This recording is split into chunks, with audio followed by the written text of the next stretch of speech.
a maior liberdade e tal, que, claro que nós, um ou outro, por coincidência, falando comigo sobre outro assunto, e aí eu falei, olha, estamos dando a aula aqui, aí a pessoa Bem, tendo interesse. Bom dia a todos, minhas amigas, meus amigos. Bom dia àqueles que estão aqui conosco hoje, na segunda fria, né? Gelada, em São Paulo, em Paraná, provavelmente, né, Rogério? Rogério Adotti aqui conosco. Vamos hoje falar sobre processo judicial nessa época da pandemia, com 3 grandes advogados e grandes professores.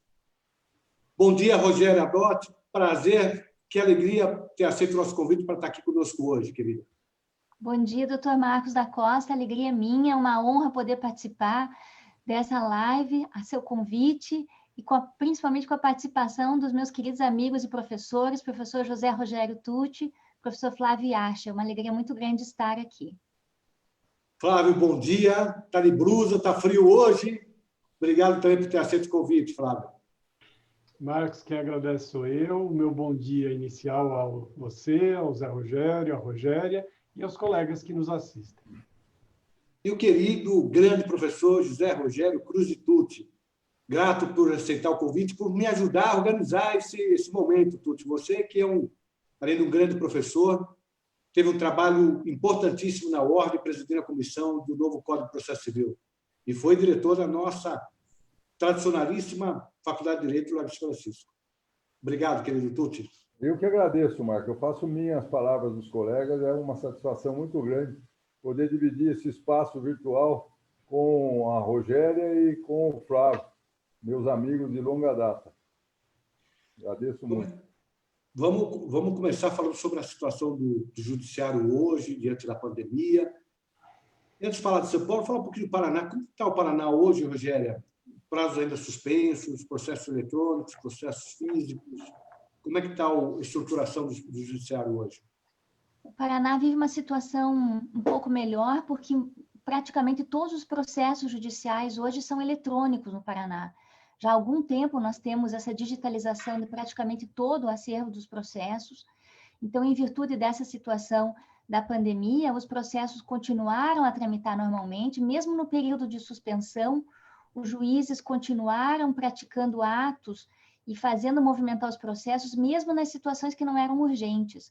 Então, com isso, a gente evitou um acúmulo de atos processuais agora, quando houve o retorno após o término do período de suspensão dos prazos. Então, até 4 de maio, os processos estiveram suspensos, os prazos estiveram suspensos, melhor dizendo, mas no Paraná houve uma atuação contínua mesmo neste período. Então, os advogados estão conseguindo trabalhar, ainda que à distância, todos com teletrabalho, mas as demandas estão caminhando, felizmente.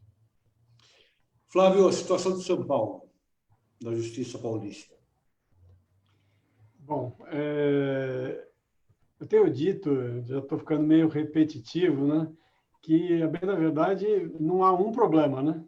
E, lógico, não há uma solução, lógico, não há uma realidade.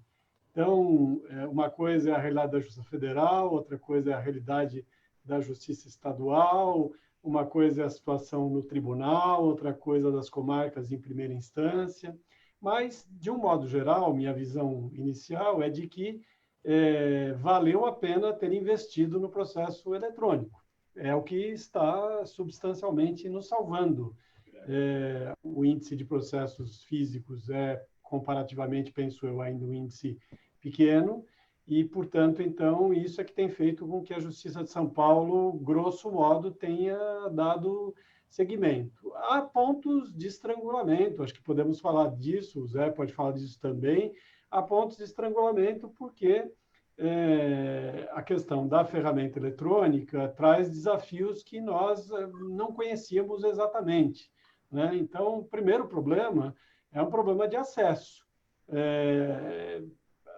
Assim como ao processo eletrônico, alguns advogados tinham dificuldade, né, de ter acesso e precisavam de recursos a serem fornecidos, agora isso tende a ficar ainda mais agudo. Há notícias de colegas que simplesmente não têm como ter o efetivo acesso ao processo e aos atos do processo. Sem embargo disso, é preciso continuar e talvez analisar esses casos de forma individual e procurar suprir para que ninguém fique excluído. Para terminar essa primeira fala inicial, eu acho que o maior problema hoje é de estabelecer o que pode ser, o que deve, como devem continuar as coisas com a ferramenta eletrônica. Então, contato com juízes e desembargadores para despacho, isso precisa haver de alguma forma, isso já vem sendo observado em alguns tribunais, com maior ou menor intensidade, mas São Paulo ainda, no meu modo de ver, deixa a desejar em relação a isso, talvez até mais nos tribunais do que em primeira instância, e a questão das sessões que tradicionalmente eram presenciais e que precisam ser presenciais. Audiências, não necessariamente, mas talvez o ideal é que sejam presenciais, e as sustentações orais, né, que podem ser eventualmente presenciais, que podem ser feitas virtualmente. Eu acho que os desafios que nós vivemos hoje são exatamente saber até onde nós podemos usar a ferramenta eletrônica, sabedores de que essa fase vai passar. Se Deus quiser, pode ser que demore um pouco mais, demore um pouco menos. Então, a gente tem que saber até onde a gente pode usar a ferramenta eletrônica hoje. Eu acho que a gente deve usá-la na maior dimensão possível e depois é saber que herança que vai ficar do uso dessa ferramenta nesse período. Tuti, querido, como é que você está vendo a situação? Eu vou numa outra perspectiva, salientar a minha surpresa com a resposta que o judiciário, que é, como se sabe, tradicionalmente, entre os poderes constituídos, o mais conservador, como foi rápida a resposta que o judiciário deu no nosso país no tocante a rearranjar o expediente forense e a suspensão dos prazos. Houve, no início, uma sobreposição. O Tribunal de Justiça de São Paulo baixou portaria, o CNJ, o STJ, enfim, regulamentaram de uma forma global e depois as coisas, enfim, a estratégia do CNJ, e aqui sem discutir a constitucionalidade, porque eu tenho muita dúvida do CNJ, que acaba regrando matéria de processo que é exclusiva do legislativo, não é preciso dizer isso, mas eu acho que no momento de emergencial como esse, nós podemos até sobrelevar, porque a rigor a implicação que acaba valendo, enfim.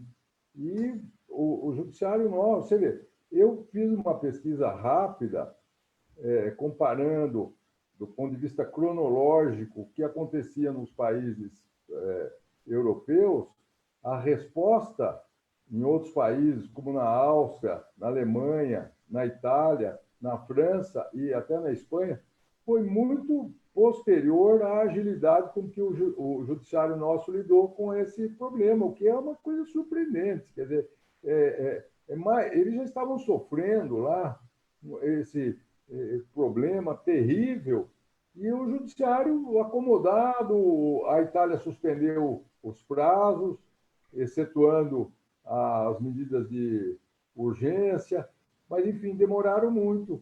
E o nosso Poder Judiciário, de uma forma ou de outra, regulamentou, o que acabou sendo muito interessante para o profissional do direito, porque, enfim, num primeiro momento, houve um perigo de estagnação da tutela jurisdicional, mas logo depois as coisas, como a própria Rogéria afirmou lá no Paraná, e o Flávio, que escreveu mais de um artigo sobre toda essa problemática, que é multifária, enfim, acabou sendo razoável, suficiente, eu acho. E agora, então, com a retomada a partir do dia 4 da afluência dos prazos, as coisas vão, entre aspas, né, que é um novo, né, um novo normal, mas as coisas vão se normalizando, tem dado para trabalhar. A grande parte dos juízes também atenderam o anseio da comunidade jurídica, me refiro aos juízes de primeiro grau, e acabaram, enfim, fazendo andar os processos, proferindo decisões. A crítica que eu faço, do ponto de vista do advogado, é que o Tribunal de Justiça de São Paulo, com exceções, enfim, acaba não é bem impor, mas recomendar aos desembargadores que atendam os advogados na medida do possível. Quer dizer, eu conversei com a ministra Galotti por telefone, despachei com o ministro Campbell, fui atendido virtualmente pelo ministro Luiz Felipe Salomão, e o Tribunal de Justiça, se nós ligarmos agora, eu faço um repto com vocês, se nós conseguimos falar salvo um ou outro, e é sempre complicado generalizar, não é? Mas é muito difícil o contato com os desembargadores. Um reclamo, eu acho que tem que haver nesse momento, assim como o Flávio escreveu, e daqui a pouco nós abordamos esse tema, que o advogado não deve patrocinar direitos abusivos nesse momento, tem que fazer uma análise muito detida para ver se a causa merece ser judicializada, a questão merece ser judicializada, como também na parte do judiciário. Quer dizer, tem que haver uma cooperação no sentido técnico e até no sentido ético, ou seja, de atender o advogado, porque o advogado, nessa altura, não vai procurar um desembargador sem uma necessidade, quer dizer, a rotina nossa alterou de certa forma, que hoje, quando eles reclamam, tem muita sustentação oral, muito advogado que vem aqui sem ter um assunto importante para tratar, não pode ser tábula rasa. Nesse momento, deve haver essa cooperação. Eu paro por aqui, podia ficar falando sobre esse tema que convida muito à reflexão, mas eu vou respeitar aí a ordem do nosso coordenador, do Marcos da Costa. Não, mas é importante, a gente vai continuar essa conversa, e aí eu já levando o tema para a Rogéria, mas antes, Rogéria, deixa só fazer o registro, nós estamos com bastante audiência, João Milani Veiga, de Araraquara, a Sônia Reis Veríssimo, que é de Juquiá, a querida Isabela Castro, que é de Santos, o Flávio Machete, que é de Casa Branca, vou pegar mais um pouquinho aqui, o Augusto Marcassini, o nosso querido Augusto Marcassini Tucci, a Cida Prado, o Alexandre Pereira da Silva, transmitindo um abraço corintiano, eu não sei para quem que ele transmitiu esse abraço, para mim não foi.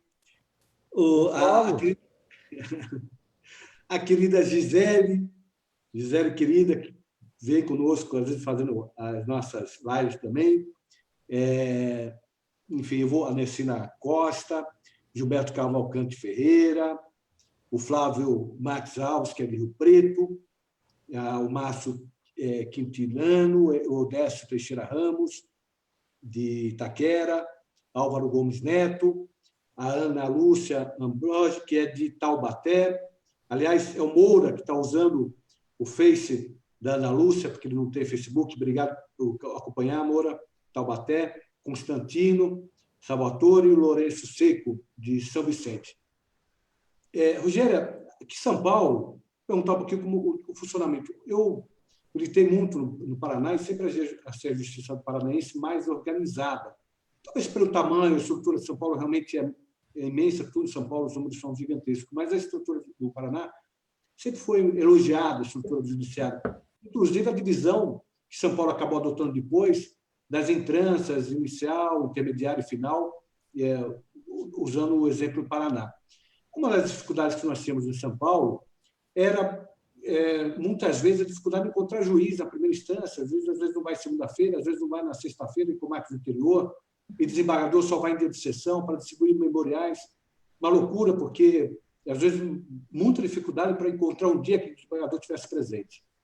Eu não quero generalizar, eu estou falando das dificuldades, não daquilo que tem de positivo. Paraná, essas dificuldades também se apresentam, e aí eu complemento já, depois, para ouvir o Yacho e também o Rogério, Zé Rogério. A tecnologia pode mudar esse quadro, porque a justificativa, eu estava em casa, trabalhando em casa, sim, mas agora você tem a live, você tem a tecnologia, você em casa, você pode atender, você não está proibido de estar no fórum. Isso pode alterar um pouquinho Paraná existia essa dificuldade e a tecnologia hoje pode mostrar que há caminhos para atender o advogado e advogada? Sim. No Paraná, nós também vivemos essa dificuldade de acesso a muitos desembargadores. Como muito bem disse o professor Tucci, muitas vezes é possível despachar com o ministro e há dificuldades no nosso tribunal local.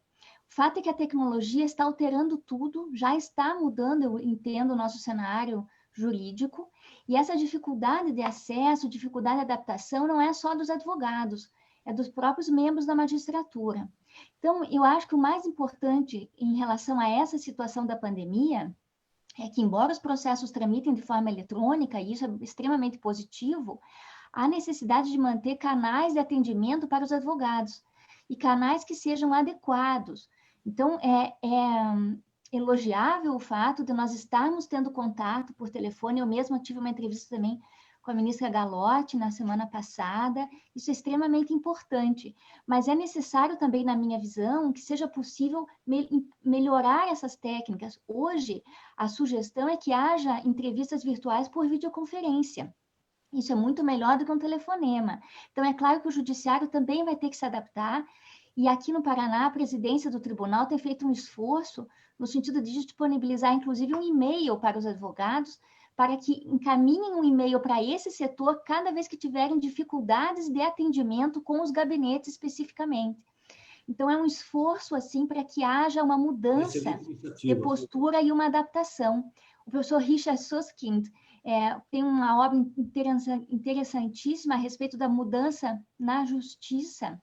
No ano passado, ele lançou As Cortes Online e o Futuro da Justiça, e ele coloca que a Corte de Justiça não é um local, é um serviço. Então, não precisa haver, às vezes, esse contato presencial, mas tem que haver uso da tecnologia para que, da mesma forma como aconteceria o contato presencial, aconteça também essa troca de ideias, esse contato virtual que é tão importante para a advocacia, ainda mais num momento como esse. Como muito bem disse o professor Flávio Astro, num artigo recente, a ministra Nancy Andrighi foi uma visionária, já permitindo essas entrevistas por videoconferência muito antes de tudo isso acontecer. Isso é cada vez agora mais necessário, na minha opinião. É verdade. Flávio, na realidade de São Paulo, você sentiu alguma diferença no atendimento? Você acha que está igual? Tem mais desembargadores atendendo do que antes? Por conta da disponibilidade da live, menos desembargadores para as dificuldades da tecnologia? Você sentiu uma diferença nesse sentido?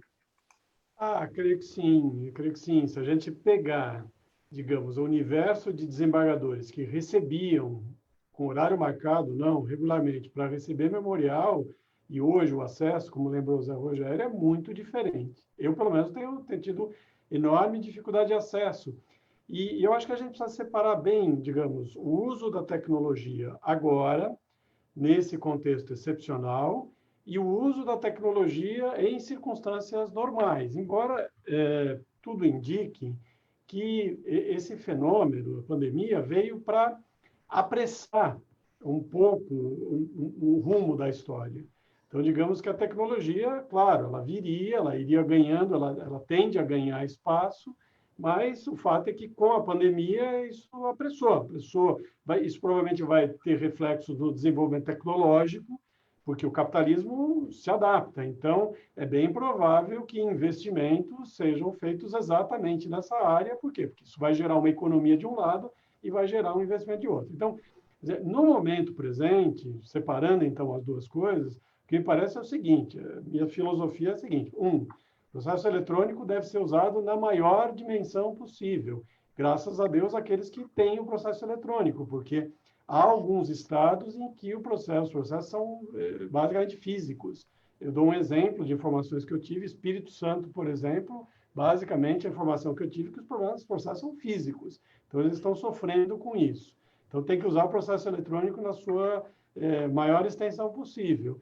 E, como foi dito, tem que haver essa consciência que os julgadores não podem aproveitar este momento para se esconder do jurisdicionado. Eu sei que é um português claro e um pouco duro, mas não pode. Porque eu digo isso porque já há aqui e ali dos encontros que a gente participa, por exemplo, a sugestão de que a produtividade aumentou. É um discurso perigoso, porque, primeiro, produtividade em matéria de jurisdição é discutível, não é linha de produção. E, segundo, esse discurso a produtividade aumentou, quer dizer, fica subliminar, quer dizer, fica implícito de que, bom, já que eu não tenho mais que atender o advogado, então a contrapartida que eu dou é o maior número de decisões. Obrigado, eu não quero isso. Obrigado, eu não compartilho com isso. Porque, na verdade, tem que ter as duas coisas. Tem que ter o trabalho em dia, tanto quanto possível, e tem que atender o advogado. Então, tem que encontrar. Não é possível que um desembargador que tivesse uma agenda para receber advogado, agora simplesmente não tem uma agenda para receber um advogado por via... Quer dizer, mantém mais ou menos os mesmos critérios, continua a fazer uma agenda, continua a organizar, a tendência é até que seja mais rápido, mais objetivo, não tem que pedir para subir, para descer, marca, faz... como foi dito, a ministra Nancy fazia. Então, quer dizer, para o presente, eu acho que a advocacia tem que tentar, com equilíbrio, com ponderação, ver os magistrados verem que nós temos que usar a ferramenta, não para dizer, bom, vou dar mais decisões, para tentar fazer o que era possível fazer. E mesmo assim, com limites, porque só para ilustrar, também termino aqui esta minha outra fala, digamos, audiência, esse é o ponto. Então, podemos fazer audiência à distância? Podemos, e acredito que algumas delas poderão ser feitas, mas eu dou um exemplo só. Eu presido um painel arbitral em que, tão logo houve o problema da pandemia, as partes requereram, estava para designar a audiência, elas requereram a suspensão, dizendo não, nós preferimos audiência presencial. Então, vai um pouco também da colaboração das partes, porque, afinal, vamos pensar, quer dizer, quem, se não as próprias partes, tem um papel relevante na realização da audiência? Elas é que terão. Se não houver essa colaboração, não adianta, não vai acontecer. Então, o que precisa, como foi lembrado aqui, a palavra colaboração, mais do que nunca é uma realidade, saiu da lei. Então, as partes, se quiserem fazer as coisas andarem, devem dar sua contribuição, mas o judiciário também precisa estar aberto. É uma resposta que o judiciário deve dar à sociedade. E dará, se Deus quiser. Flávio, eu queria depois desenvolver um pouquinho mais, com todos, a questão da videoconferência, que esse é um ponto que me parece muito crucial, porque talvez seja um ambiente onde mais se destaca o dilema entre usar tecnologia ou não usar, que é o presencial. A gente vai falar um pouquinho mais disso, tratando essa questão com mais profundidade. Vou passar para o Zé Rogério, e queria também depois ouvir a questão das tutelas de emergência, né? Como é que faz hoje com a tutela de emergência para contatar o juiz, para poder falar com o juiz de que há necessidade de uma verificação, de uma análise mais urgente em relação à tutela? Se puder comentar um pouquinho sobre o que foi falado já e falar um pouquinho também sobre a questão das tutelas de emergência. Pois não. Um ponto realmente interessante que eu tinha sentido e que o Flávio acentuou é que, com a pandemia, houve realmente uma precipitação temporal, quebrando paradigma. Quer dizer, a tendência era essa mesmo. E esse livro que a Rogéria se referiu, do Susskind, Online Courts, ele afirma com todas as letras que seria muito mais fácil a implantação em primeiro e segundo grau, lá nas cortes estaduais e tal, do processo online, que afastaria a presença não só dos protagonistas do processo, mas também do público em geral. E aí ele questiona exatamente o problema da publicidade, e ele dá a solução, que é colocar à disposição como nós fizemos em banca de concurso, agora na faculdade, ou arguição de tese, que o obstáculo seria exatamente a publicidade. Mas esse mecanismo, como nós estamos fazendo aqui, entra a pessoa e verifica a publicidade. Quer dizer, não é bem a publicidade no sentido material, mas é como contraditório, não é, Flávio? É a possibilidade de civis de populum, ou seja, qualquer pessoa entrar e assistir. Então, isso não me preocupa muito.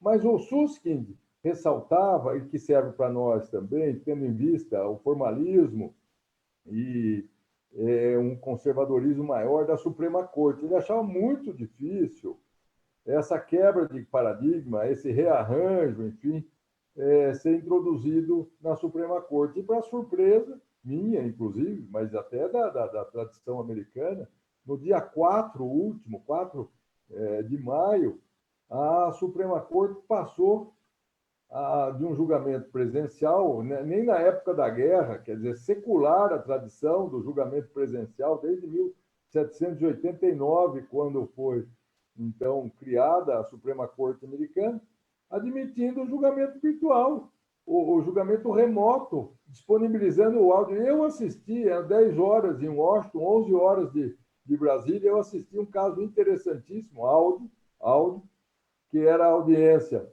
de exposição dos argumentos na Suprema Corte, tendo em vista a relevância da causa. A primeira causa que foi julgada do Instituto Nacional, tem outro nome, US Patent Trademark, que é o nosso INPE contra a Booking.com, se contestando o registro do domínio na internet da Booking.com.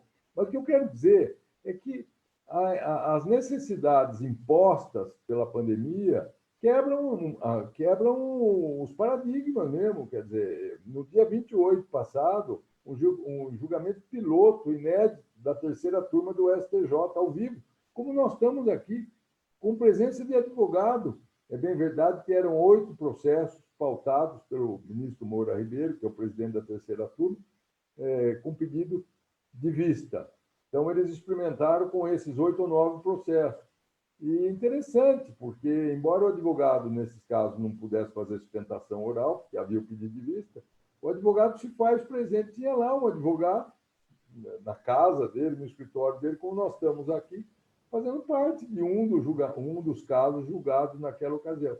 E assim vai. O meu receio, em um primeiro momento, talvez por causa também mais velho e tal, era a exclusão. Nós não podemos pensar no Brasil do advogado aparelhado, o advogado que, de uma forma ou de outra, é ensinado, como no meu caso, que manejar, quando falaram de eletrônico, já fiquei todo para dar aula. Imagine, e corre tudo bem, é uma questão de acomodação e de necessidade, como tudo na vida. E eu tenho receio, essa coisa aí, não, os prazos em processo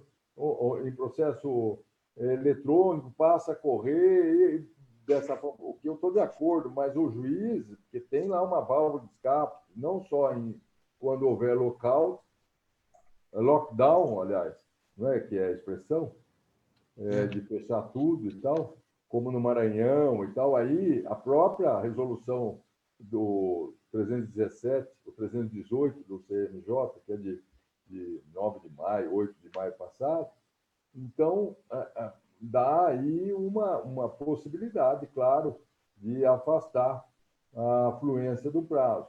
Mas eu ainda escrevendo para o Conjuro, eu ainda digo, ainda ali na letra da resolução, há situações em que o juiz vai examinar invocando o artigo 221 do Código de Processo Civil, que é o obstáculo judicial. Um advogado solitário, que tem alguma dificuldade, não simplesmente falar eu sou o antigo e eu não sei mexer, não é isso, é claro, mas com problema de internet, afastado do escritório e tal, aí cabe ao juiz, assim como o obstáculo judicial, porque teve uma enchente, teve um trânsito na Anchieta, e ele subindo de Santos não pôde, ou lado da Serra, no Paraná, não pôde chegar a Curitiba, não pôde chegar a São Paulo, também o juiz tem que analisar aí de uma forma razoável, porque a parte não pode ser prejudicada. Mas vejo que são acontecimentos globais que têm essa implicação do judiciário e que convida, eu repito, a uma reflexão multifária. Não é? O Flávio fala uma coisa pela experiência dele, a Rogéria, né, pela experiência dela, e assim o Brasil todo. Nós estamos trabalhando num cenário completamente diferente do que vínhamos trabalhando. Uma coisa é certa, para concluir, que nós temos que extrair desse momento de dificuldades aquilo que é bom, separar o joio do trigo, aquilo que é bom e aquilo que é simplesmente passageiro e que deve ser descartado da experiência jurídica atual. Eu vou dar sequência, tem muitos comentários. Marazzi, querido amigo Marazzi, de Vila Prudente, a Maria Medalha, outra amiga da Lapa, o Vitor Monacelli, o Stefano Cefo, de Monte Azul Paulista, Ana Ribeiro, de Jacareí, o Jandir da Luca, a Raquel Navarro. Os comentários vão se seguindo, vão subindo, eu às vezes pergunto, então eu peço desculpas. Certamente teve outras pessoas que manifestaram e que as manifestações foram subindo e acabaram se perdendo aqui. Mas eu queria voltar ao tema da videoconferência, passar por 3 temas para comentar. Um, sobre a questão da videoconferência. Nós tivemos, Rogério, aqui, a Justiça do Trabalho de São Paulo baixando um provimento regulando a videoconferência por meio eletrônico. E aí, duas questões. Primeiro, que apontava ao advogado o ônus de ter um bom acesso, dizendo que, se tivesse problema com a videoconferência, o ônus processual ia recair sobre o advogado. Isso, para mim, é um equívoco gigantesco, porque o problema da internet é dinâmico e complexo, pode estar no servidor do tribunal, né? Agora, ao lado disso, uma questão prática. Como eu faço com videoconferência? Por exemplo, na audiência normal, vamos dizer assim, há o controle de acesso da testemunha à informação, entra o preposto fala, o testemunha não está ouvindo, depois entra a testemunha, a outra testemunha não ouve. Eu não tenho esse controle no virtual. Eu não tenho como saber se a testemunha está do lado, ouvindo aquela que a outra testemunha está falando, e depois vai rebater já sabendo o que foi dito. Esse controle logístico que me parece não acontecer. Então, o primeiro ponto é esse da videoconferência. O outro tema que foi colocado pela Gisele.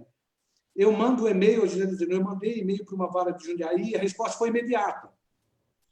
Eu mandei um e-mail para o setor de precatórios da capital de São Paulo faz uma semana e não tive resposta. Então, esse controle também é um controle complicado. E eu vou deixar para o outro momento, porque eu já falei de 2 situações, mas uma outra situação, falando que o Tribunal de Justiça, via Corregedoria, baixou, que eu manifestei também por artigo, que saiu na Folha, extremamente preocupado com a manifestação, com o voluntarismo de alguns, porque ele adotou e-mail, colocou e-mail na internet dizendo, olha, vocês que estão com vocês agentes econômicos, portanto, empresas que estão com problema, mandem por esse e-mail que o tribunal vai resolver esse problema via mediação, dispensando o advogado, estimulando as pessoas a ir para o tribunal judicializar questões, sem ter forma processual, que é um absurdo. O Tribunal de Justiça, na minha opinião, não tem o poder, competência para mediar, o tribunal é poder, e dispensando a presença do advogado. Eu trago muitos de temas aqui, fazendo essa mistura toda, mas para a gente tentar avançar. Videoconferência, a questão do controle e, depois, se possível, também essas iniciativas dos tribunais, todos preocupados com a questão da pandemia, mas esquecendo que o advogado é o primeiro juiz da causa. O cliente vai no nosso escritório, nós podemos dizer para o cliente se o caso de ação não é, muitas vezes o cliente não tem direito, né? E fazendo com que haja o contato direto com o Poder Judiciário. Rogéria? Então, essa questão da videoconferência, as audiências virtuais, não só de conciliação, mas de instrução também, eu acho que geram justamente uma preocupação em relação ao dever de incomunicabilidade das testemunhas, né? A doutrina tem analisado, comentado essa dificuldade, mas me parece que nós temos que nos adaptar. essa incomunicabilidade das testemunhas, prevista lá no artigo 456, é algo que deve ser agora pensada e como ser viabilizada no ambiente virtual. A tecnologia pode trazer elementos para nos auxiliar nisso, e me parece que mais grave do que não haver esse risco que nós temos é a questão de não haver as audiências. Então, nós estamos num momento excepcional, nós estamos num momento de crise, nós precisamos nos adaptar. Aqui no Paraná, eu sei que São Paulo é um pouco diferente, mas no Paraná sempre havia a designação daquela audiência preliminar de tentativa de conciliação. E o prazo para a contestação só começa a fluir depois da audiência. Sei que São Paulo, muitos juízes têm dispensado em virtude da dificuldade de pauta. O fato é que os processos paralisam se não houver audiência de conciliação. E a audiência de conciliação virtual é algo extremamente simples, que já vem sendo adotado, felizmente, pelos sejusques, pela Justiça Federal. Então, me parece que tanto em relação à conciliação, para não atrasar o andamento dos processos, quanto em relação às audiências de instrução, será necessário, sim, realizar por videoconferência. E, claro, os juízes têm que analisar caso a caso e aplicar sanções processuais. O dever de cooperação, muito bem lembrado agora há pouco, o dever de boa-fé dentro do processo. Então, nós, como advogados, estamos sujeitos a sanções processuais e há necessidade, então, de um certo controle, ainda que no ambiente virtual, por mais difícil que seja. A tecnologia tem que nos ajudar e nós temos que seguir adiante. Em relação ainda ao último ponto, a mediação, me parece que os advogados têm que ter uma proatividade. O momento de crise é um momento de criar alternativas. Mediação extrajudicial pode acontecer, inclusive, no curso do processo. Então, por que não entrar em contato com o advogado da parte contrária e tentar fazer uma mediação enquanto o processo está tramitando? Não vejo inconveniente nisso. Nós, advogados, temos que ter criatividade nesse momento. Eu até tenho defendido muito, está para ser um artigo meu sobre mediação, não tenho dúvida. Eu digo voluntarismo do tribunal, da corregedoria, em abrir um e-mail para as pessoas mandarem, sem advogado, mandar para o tribunal providenciar a mediação. Você não consegue nem atender o e-mail do advogado sobre precatórios, como é que vai atender o e-mail das partes direto, sem ter o filtro e a representatividade através do advogado? Flávio. Eu concordo substancialmente com o que foi dito pela Rogéria, e talvez não tivesse muito a acrescentar. Eu volto a insistir o seguinte, vamos tentar separar, porque nessa hora a gente tende a ficar confuso, digo todos nós, né? E pensar, bom, e agora? Como é que vai ser? Bom, vamos respirar e pensar, vamos nos adaptar à realidade de hoje, o que nós temos para hoje, para tentar resolver da melhor forma possível. Todos nós sabemos que nós vivemos num ambiente de incerteza. A história do pico da doença já passou de abril para maio, para junho, etc., mas não sabemos exatamente quando e em que circunstâncias o isolamento vai ser relaxado, se ainda vamos ter que passar por um lockdown ou não, mas o fato é que tentemos viver razoavelmente o momento presente, que é o mais são a ser feito nesse momento. Então, me parece o seguinte, o emprego da ferramenta eletrônica para as sessões que antes eram presenciais e que precisam ser presenciais, eu diria que, como regra, a gente deveria restringir isso às hipóteses em que isso seja absolutamente necessário. E há mesmo, há casos em que tem que fazer a audiência, lá tem o problema da destituição do pátrio poder, tem que ouvir as testemunhas e decidir se deixa o pátrio poder, enfim, a guarda, seja lá o que for. Então, há situações urgentes em que precisa realizar e não tem jeito. E, portanto, aí aflora mesmo a responsabilidade das partes. É um momento como esse. E tentando ligar as coisas, talvez haja uma margem, eu não quero ser acadêmico não aqui, pelo contrário, haja uma margem para o negócio jurídico processual, nessa ideia de colaboração. Então, as partes se ajustam a respeito da audiência, assumem compromissos em relação à audiência e colaboram com o juízo na realização da audiência, que sua parte também tem que ser aberta a isso. Então, hoje, também querer usar a ferramenta eletrônica precipitando as coisas pode ser difícil. Está certo que o Código de Processo Civil já previa a questão da videoconferência, etc., mas entre a previsão do código e a implementação, na realidade, vai uma distância grande. mas também não devemos perder a oportunidade de aprender nesse momento. Acho que se nós pudermos avançar, um vai aprendendo com a experiência do outro. Agora, de fato, se alguém usar desse momento, de um modo geral, para ganhar vantagem, para tomar vantagem em cima do outro, e se isso for detectado, isso merece um repúdio enérgico, porque é uma conduta que realmente, nesse momento, o que se espera de toda a sociedade é colaboração, é lealdade, é empenho. Agora, né, se eventualmente isso não acontecer, também não partamos da premissa da presunção de má-fé. E uma só observação sobre a questão da mediação e enfim, dos mecanismos, das técnicas para soluções não consensuais. Aqui é preciso também separar um pouco, porque agora também virou o discurso de uma porção de gente. Então, pronto, todo mundo... Mas entre o discurso e a realidade, existe uma distância considerável. Não adianta fazer só o discurso. Mediação não é feita por qualquer um, precisa ter qualificação.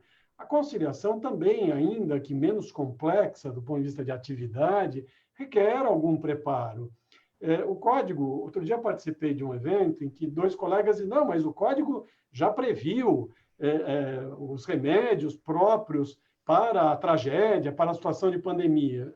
Tem audiência. Desculpe. Essa audiência que foi prevista pelo código, muito bem intencionada, ela tem um conteúdo moderno num veículo antigo. Por quê? Porque não tem mediação da qual participa o juiz.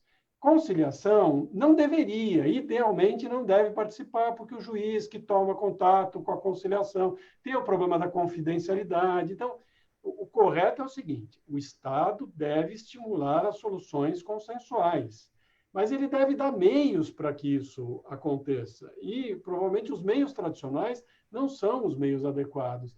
E, ao mesmo tempo, a gente também não vai mudar da noite para o dia. Quer dizer, então, a gente não tinha uma estrutura para soluções não adjudicadas e agora, com a pandemia, tudo vai se resolver. Né? Quer dizer, monta os hospitais de campanha como monta as sessões de conciliação de campanha. Calma, né? Acho que é o momento de estimularmos esses canais. Há câmaras privadas que podem acolher uma parte disso, há o papel que o Poder Judiciário deve desempenhar em relação aos órgãos que têm essa capacidade, e vamos tentar evoluir, aí sim, para quem sabe ficar a lição. Quem sabe, quando passar a pandemia, a gente entenda que esse modelo fincado em solução adjudicada não é o melhor modelo. Tuti, deixa eu, desse contexto, acrescentar mais na linha do que disse o Flávio. Esse momento atual, com todas as dificuldades, também gera oportunidades, né? E aí é possível, por exemplo, nas audiências, fazer audiências nos escritórios, aquele modelo que a gente vê nos Estados Unidos, né? As partes, os advogados se reúnem no escritório de advocacia, não necessariamente presidido pelo juiz, mas os advogados comandando as audiências gravadas e depois isso é levado à justiça. É possível alguma coisa do gênero? Há atos processuais, se tem audiência, atos processuais que continuam sob o comando do Estado, que pudessem ser promovidos pela própria advocacia, Ministério Público, enfim. É possível também pensar algo do gênero? Para quem eu falo? São todos problemas complicados, né? Não é assim, nós vamos reescrever o processo aqui, reescrever o processo civil nessa manhã. Bom, em primeiro lugar, no que diz respeito a um ato mais complexo, como audiência de instrução para colher prova oral, eu tenho muita dúvida também, assim como os criminalistas chiaram muito na época em que se falou em interrogatório do réu à distância. Realmente isso enseja uma certa perplexidade no tocante à prova. Eu nem tenho tanta dificuldade de admitir no que diz respeito ao depoimento pessoal. Mas no que diz respeito à prova testemunhal, eu teria alguma restrição. O ambiente, precisaria haver um ambiente em que essa prova é colhida.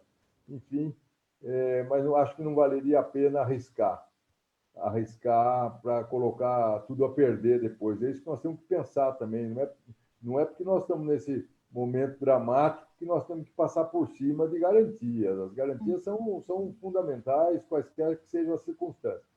Um outro aspecto que a Gisele, a nossa colega, salvo engano, que suscitou, no tocante a ser melhor, a haver uma resposta melhor de um cartório em detrimento.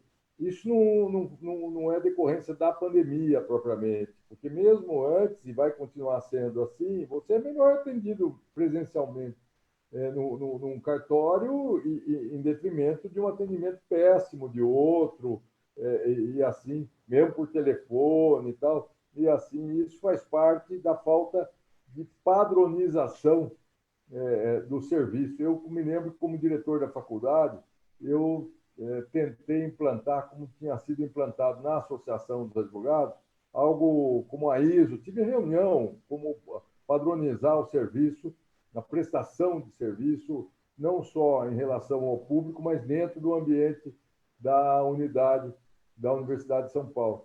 E a ideia não vingou por quanto tentaram fazer isso na Politécnica, mas não depende do administrador da unidade, ou seja, as diretrizes são dadas pela universidade, ou teria que, em muita escala, dadas pela universidade, ou teria que fazer na universidade toda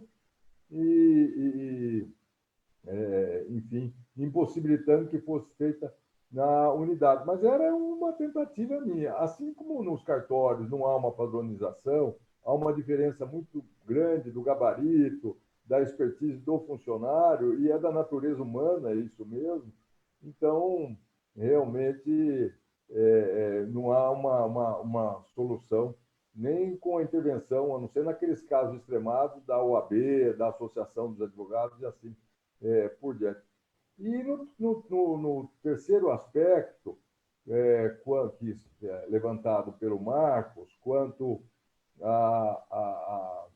eu fiquei também boquiaberto do tribunal convocar as partes para uma mesa de negociação, independentemente da presença do advogado.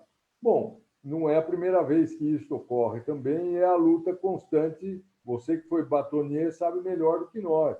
Você foi o nosso batonier durante anos, é a ordem que tem que intervir. O mais trágico, não da pandemia, mas das relações entre os protagonistas, entre os operadores do direito, é muitas vezes esse desrespeito que os tribunais, e tribunais de todas as esferas, têm que consultar um advogado. Desde a época lá da incineração de autos, que nós tivemos que implementar um mandado de segurança, tem que haver esse diálogo. Até não é por uma questão institucional, não é por cortesia, por respeito só, é institucional. Você vai mudar uma determinada, tem que chamar a OAB, é o mínimo, o Ministério Público, é o mínimo que tem que se. Agora não, eles se fecham, muitas vezes, editam uma regra e depois a ordem tem que intervir, como tem acontecido isso lá do Conselho na esfera federal, na esfera estadual. Quer dizer, custa ouvir o advogado, o órgão de representação do advogado, custa ouvir o Ministério Público. Quer dizer, põe na mesa para discutir isso, porque é claro que se eu tivesse que tomar, na minha atividade profissional, um caminho individualmente, e muitas vezes nós somos, a maioria das vezes somos obrigados, é muito diferente do que conversando. Você já pensou se nós pudéssemos, como nós estamos aqui, traçar uma estratégia processual? O advogado é o profissional que mais descarta dados. Isso está comprovado por estatística. Muitas vezes nós lemos, ainda mais quando você vai ficando mais velho, que não lembra mais onde você leu aquilo. Você lembra que leu há 2 meses atrás, depois você precisa utilizar para um caso, você fala, meu Deus, eu tentei fazer há anos, tentei fazer um arquivo próprio de coisas que eu achava interessantes, mas não durou 2 meses, porque com a vida corrida nossa, realmente, só o Teotônio Negrão que teve o desprendimento. Eu cheguei a ver na rua Riachuelo, saudoso Teotônio, o arquivo dele com aquelas fichinhas, colando o boletim verdinho da associação. O que ele fez para ele? Eu escrevi sobre a história do boletim e em um dos itens, é um artigo, vamos dizer, modesto, curto e tal, eu homenageei o Teotônio dizendo que o boletim era tão importante para ele que idealizou o boletim no fim da década de 40, começo da década de 50, e aí ele colava numa fichinhas e tinha um artigo por ordem alfabética, que é o índice do Código de Processo Civil dele. É uma coisa magnífica, quer dizer, ele é um homem que teve o desprendimento de difundir, disseminar para todo profissional do direito. Está na 50ª, em boas mãos, na 52ª edição. Então, essa questão do tribunal convocar sem ouvir o advogado, sem a presença do advogado, é abominável. Isso é uma coisa assim que não pode existir, mas infelizmente existe. Eu lembro, Tuti, quando teve no Rio de Janeiro, começou com a história a questão do julgamento virtual nos tribunais, começou pelo Rio de Janeiro. E quando o Tribunal de Justiça do Rio de Janeiro baixou, no primeiro ato houve uma briga gigantesca, a advocacia do Rio, do Brasil inteiro se revoltou. E aí o Tribunal de Justiça, a cúpula do tribunal, o presidente era o Bedran, o desembargador Bedran, hoje aposentado, o vice-presidente, eu acho que era o doutor Fernando Maia, o corregedor era o Maurício Vidigal. E eles fizemos uma reunião, OAB, a ASP e ASP. Fomos conversar sobre a audiência virtual. E, na conversa, uma das sugestões que se colocou era que os julgamentos fossem de acordo com a vontade do advogado. Né? Então, o advogado que quisesse o presencial, ele faria opção pelo presencial.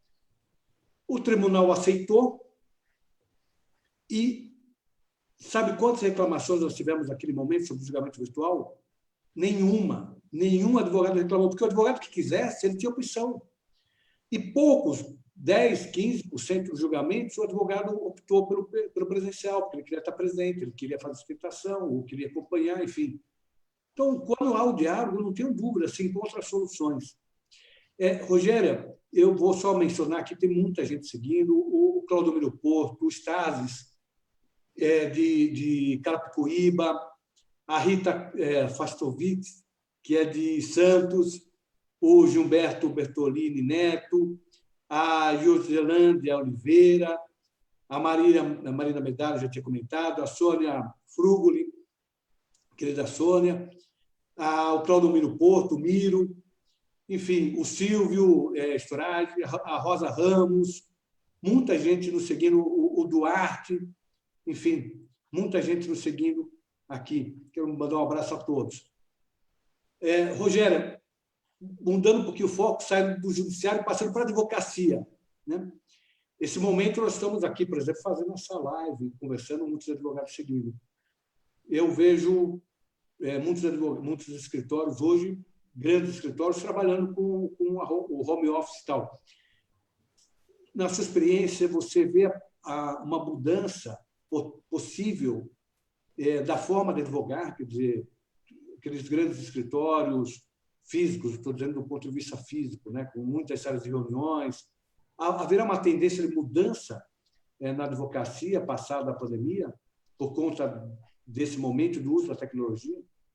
Eu não tenho dúvida. Eu acho que nós já estamos vivendo essa mudança, essa tecnologia veio para ficar.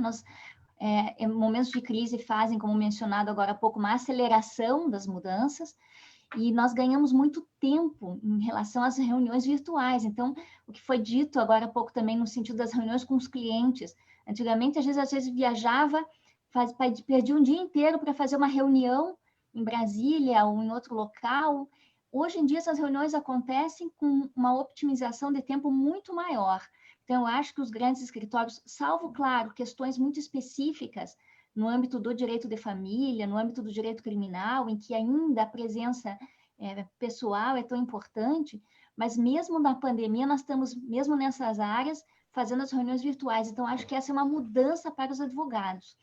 Reuniões com colegas, advogados e com clientes tenderão a ser no ambiente virtual, e com isso a gente ganha bastante tempo. Então, acho que essa é uma mudança necessária, e a tecnologia deve ser algo a ser comemorado. Nós não devemos, na advocacia, me parece, lutar contra as mudanças que são implementadas em virtude da tecnologia. Nós temos é que nos adaptar a elas.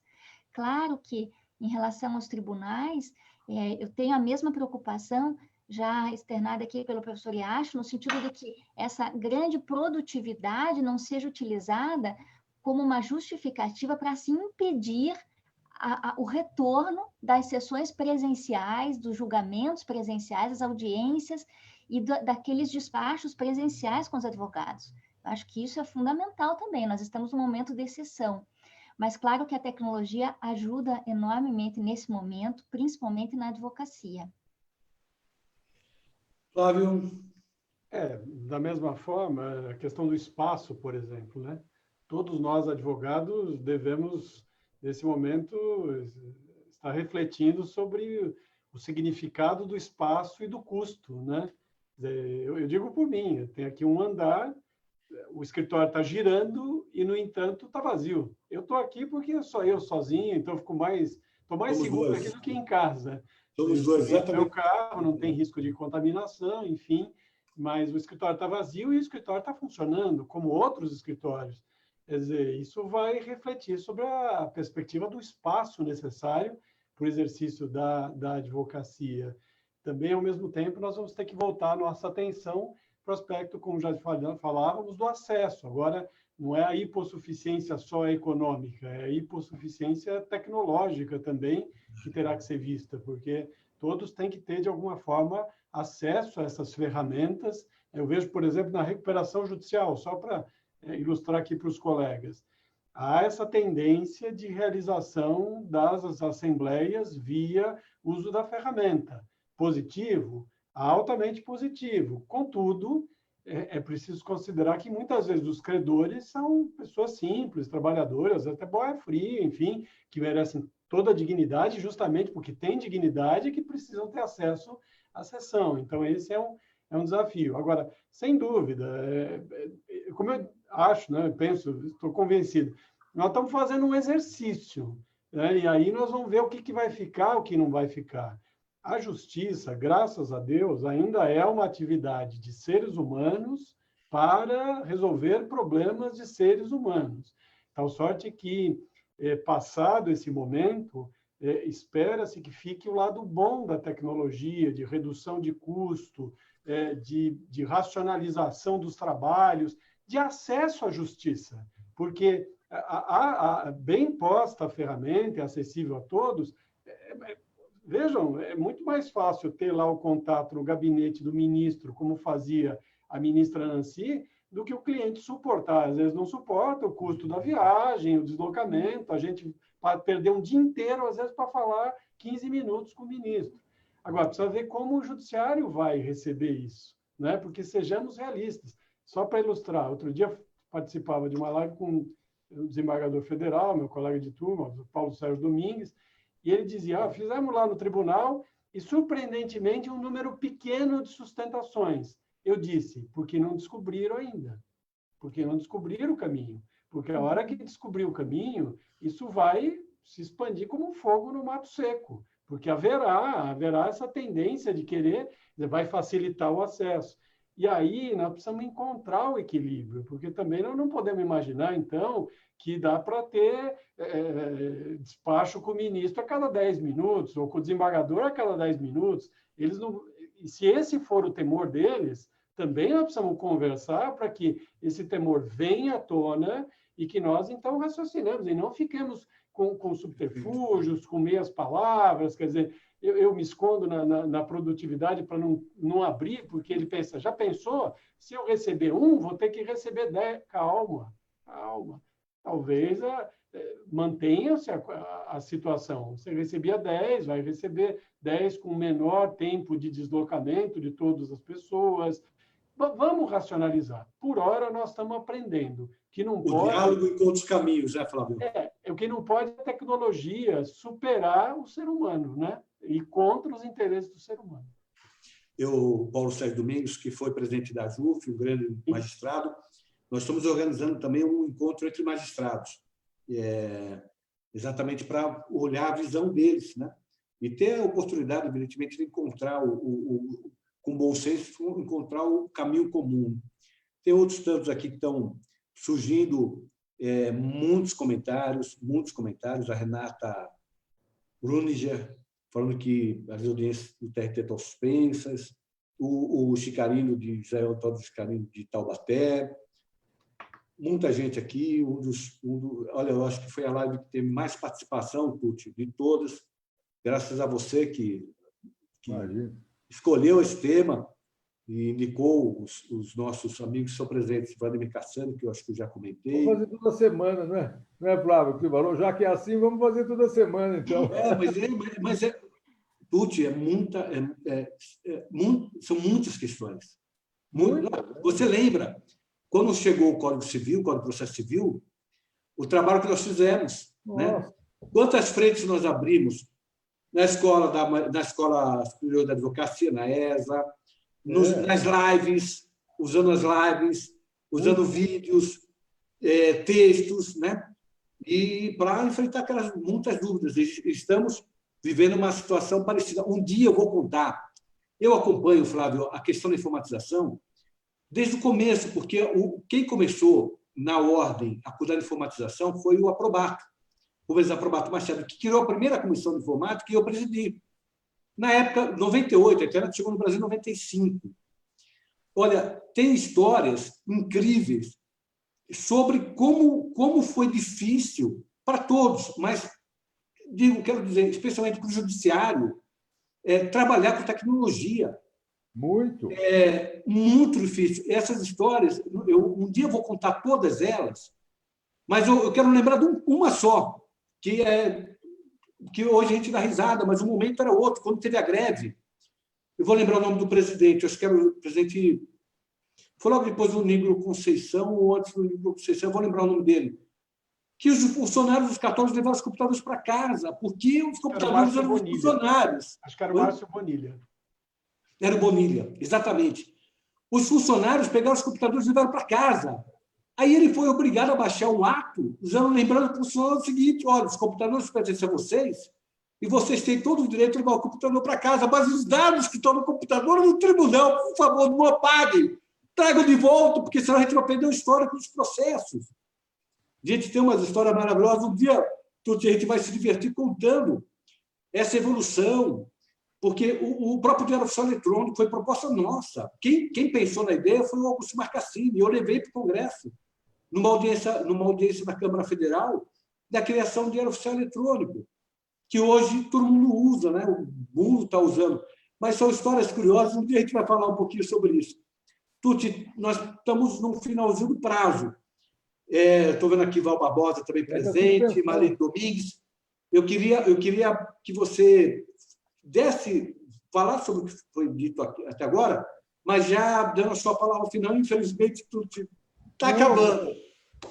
Tudo bem, Marcos. Eu quero realmente agradecer, mas quero salientar que nós estamos falando de um assunto relativamente, apesar de toda essa história, eu me lembro também quem era responsável, era o saudoso desembargador Stuck, responsável pela informática no tribunal. Mas, enfim, isso tudo é para uma outra... Vai falar um dia só sobre isso. Mas o que eu quero realmente ressaltar é que nós estamos falando em algo à distância. Quer dizer, o processo eletrônico, as audiências, as conferências com os desembargadores, despachos com o ministro, desembargador até com juízes de primeiro grau, audiências. Mas nós não podemos esquecer, e eu participei de uma live com colegas sobre os efeitos da pandemia nos cursos superiores, né? na academia. E serve também, em síntese, para esse nosso encontro remoto, que é o fato do ser humano ser gregário. Eu vi que eu posso trabalhar aqui em casa uma semana e tal, mas acontece que, tanto no escritório quanto na atividade acadêmica, eu sinto uma falta enorme do ambiente, da movimentação do escritório, do barulho do escritório. E mais, na universidade, que aula linda que o Flávio deu, que aula razoável que eu dei, porque eu senti que houve uma interação. Mas é o sussurro do pátio das arcadas. Estou falando do meu caso, e deve ser do caso do Flávio também. Aquele sussurro, para mim, há 45 anos que eu ouço isso. Não ouvir o barulho de carro que não passa aqui na frente da minha casa, que é um lugar movimentado e que diminuiu muito. Mas é aquele sussurro que abala, que mexe com a alma, né? com a mente, o dia a dia da pessoa, sem demagogia. Então, por mais esforço no futuro, contenção de despesa, em algumas situações, o Flávio falou uma coisa, e você também, Marcos, que é o equilíbrio. O homem, cada um na sua atividade, há de buscar um equilíbrio. Você imagine você fazendo médico, honrando o juramento de Hipócrates, fazendo consulta, teleconsulta. É lindo isso. Se o meu sobrinho, meu sobrinho estiver numa fazenda e está lá com dor de estômago, bom, vamos usar a videoconferência. Mas nada como olhos nos olhos, como se diz, as expressões. Então, tanto na faculdade quanto no foro, o recinto não subiu os 23 degraus do Tribunal de Justiça. Quer dizer, é um gosto meu. Você já contou quantos degraus? Não. Tantas vezes, vocês foram tantas vezes quanto eu. Então, é isso que eu digo. É tudo muito nesse sentido, no momento trágico que o mundo vive, particularmente o Brasil. Não é uma questão de brincadeira, mas dentro desse contexto, eu ainda prefiro, buscando um equilíbrio ideal, eu ainda prefiro a inter-relação subjetiva, seja no meu ambiente de trabalho, escritório e tribunal, seja na academia. Eu queria cumprimentar todos vocês, agradecer o convite, Marcos, um grande abraço saudoso ao Flávio e também, da mesma forma, a querida amiga, minha xará, a Rogéria. Você falando, Tuti, eu lembrei daquelas fichinhas que a gente levava para o fórum, né? Que a gente ia anotando, depois tomava bronca do advogado, não, é só letra, não dá para ler, volta lá, tal. Um dia a gente vai contar, quando chegava a revista dos tribunais, não tinha acesso à jurisprudência, então era um sentimento de que estávamos tendo contato com a jurisprudência mais recente. Era um ano do julgamento até chegar a revista dos outros escritórios. Um dia a gente vai ter uma live sobre matar saudades. Rogéria, mais uma vez, obrigado pelo convite, pela presença aqui, por ter aceito o convite também, para a sua palavra final. Eu é que agradeço, uma alegria muito grande, uma honra, como eu disse no início, estar na presença dos colegas aqui discutindo a tramitação dos processos na pandemia, e o que fica da nossa conversa, eu acho, uma síntese seria a ideia justamente do equilíbrio de um lado e da mudança de outro, né? Então, me lembrei, nós falamos de Richard Susskind, me lembrei muito do Reino Unido, como eles conseguem unir tradição com modernidade. Então, talvez esse seja uma solução porque nós vivemos e vamos viver depois da pandemia. Nós aproveitarmos o que existe de bom em relação à tecnologia, à modernidade, mantendo a tradição de certas questões que nunca serão superadas. Como muito bem mencionou o professor Tucci, eu também tenho muitas saudades. Nós estamos há 2 meses já em teletrabalho no meu escritório. E esse contato pessoal com os colegas, essa troca de ideias, sentir como o outro está, como que está levando a vida, isso é tão importante, tanto em relação aos clientes como em relação aos colegas de trabalho. Então, para finalizar, eu lembro uma frase muito, muito bonita que eu acho do Fernando Pessoa, que diz que tudo quanto vive, vive porque muda. Então, nós precisamos mudar, mas vamos manter aquilo que é mais caro para nós, que é esse convívio, esse convívio pessoal que é tão importante. Obrigada, um prazer estar aqui. Rogério, vou reiterar aquilo que já tinha falado antes, do carinho que eu tenho pelo seu pai. Além de um grande jurista, é um ser humano excepcional. Eu peço que transmita um abraço a ele Ele realmente, esse dá saudade da convivência que, infelizmente, nós não podemos ter de forma mais presente. Muito obrigada. Flávio, obrigado também pela participação riquíssima. Vamos um dia marcar outra para conversar um pouquinho sobre a questão da evolução da tecnologia, dos seus limites, né?